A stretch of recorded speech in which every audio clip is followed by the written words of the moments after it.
Je n'ai pas vu autant de hype sur une transformation depuis l'Ultra Instinct de Goku. Les fans de One Piece, moi y inclus, perdent la tête à propos d'une nouvelle transformation de Luffy, le Gear 5, qui sortira le 6 août 2023, environ dans une semaine. Cela fait 18 ans que Luffy nous a tous surpris avec le Gear Second, sa toute première transformation. Quelques mois plus tard, il monte son Gear Third, mais il a fallu 9 ans pour voir à nouveau une autre transformation, le Gear Force, dans sa bataille contre Doflamingo. Toei Animation a montré un avant-goût de ce qui est à venir. Cela va apparemment être l'épisode d'anime le plus fou que le monde ait vu. J'ai entendu des rumeurs sur l'équipe qu'ils ont réunie pour cet épisode. Les animateurs de Disney, car avouons-le, ça ressemble beaucoup à du cartoon. Ils sont les mieux placés. Mais aussi certains animateurs célèbres, pas forcément japonais. Certains disent que cela va mettre la barre si haut pour l'animation que tout le monde sera complètement hypnotisé. Et les autres studios d'animation pleureront de cet exploit. Comme on le sait, ils savaient que le fruit du démon de Luffy, le Gomu Gomu no Mi, était en fait un Zoan mythique. Il permet à Luffy de se transformer en Joy Boy, ou au moins de prendre son apparence.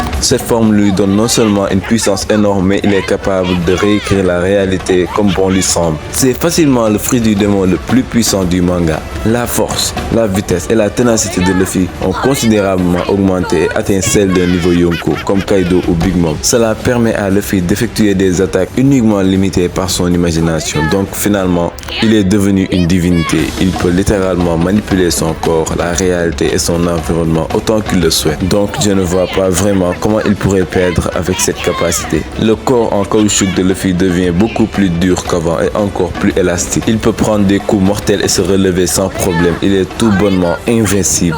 Il a également de toutes nouvelles techniques telles que le Gomu Gomu no Kaminari, dans lequel il attrape un éclair et peut le lancer. Ou bien le Gomu Gomu no Nawatobi, avec lequel il peut devenir une forme géante, étirer son ennemi et en faire une corde à sauter. Oui, vous avez bien entendu. Il a également aussi cet énorme battement de cœur qui signifie les tambours de la libération. Donc dans la série, si jamais vous entendez un étrange battement de tambour commencer, vous saurez ce qui va bientôt se passer. Enfin, il peut transformer son environnement en caoutchouc, un peu comme l'éveil du fruit du démon de Katakuri. Je pense que cette transformation était une balle courbe que personne ne pouvait prévoir. Je veux dire, comment peut-on censé savoir que son fruit était en fait un Zoan mythique depuis le début? Mais j'apprécie beaucoup ce look blanc divin du Gear 5. Il est beaucoup plus adapté à une forme finale comme l'Ultra Instinct. Cependant, le teaser qu'ils nous ont montré ne contenait pas de niveau d'animation très fou comparé à d'autres animations dans One Piece. Et puis ici, Kaido a une couleur très étrange parce que si vous avez regardé tout l'arc Wano, il a été incroyablement détaillé la plupart du temps, surtout dans les grandes scènes, alors qu'ici c'est carrément le plus gros épisode de l'anime. Pourquoi alors le colorirait-il comme ça?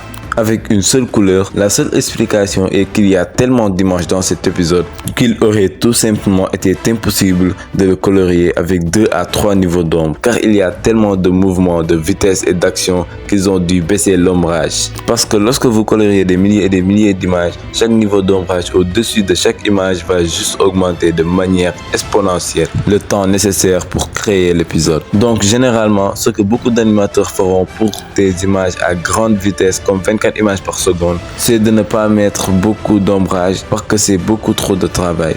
La flemme quoi. Mais aussi peut-être que s'il dessine Kaido de cette manière, c'est à cause des pouvoirs de Nika. Donc la réalité change essentiellement autour de Luffy. Et parce que comme tout est cartoon et Looney Tunes, d'où la présence d'animateurs Disney, cela pourrait être lié avec le look cartoonesque de Kaido. Je m'attends à ce que dans l'épisode, l'animation puisse époustoufler tous les fans de One Piece.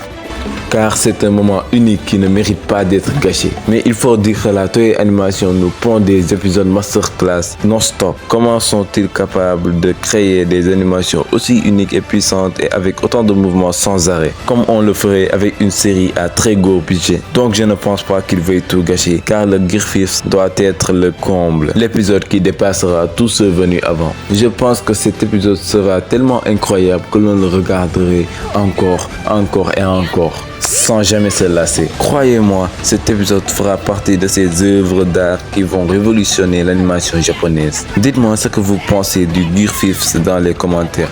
Et n'oubliez pas de liker si cette vidéo vous plaît. Allez, Diana!